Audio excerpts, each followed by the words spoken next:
Hello, in front of me I've got Endorfy. In this video I'll show you how to create macro on your keyboard.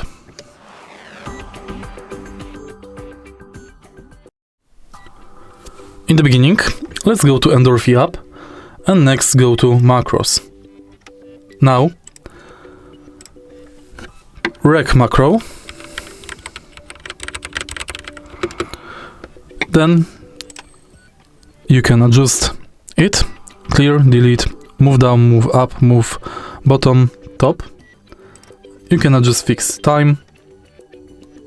And now, when the macro is saved, go to buttons, select button for your macro, assign it, and it's done. If you find this video helpful, please leave like, comment, and subscribe.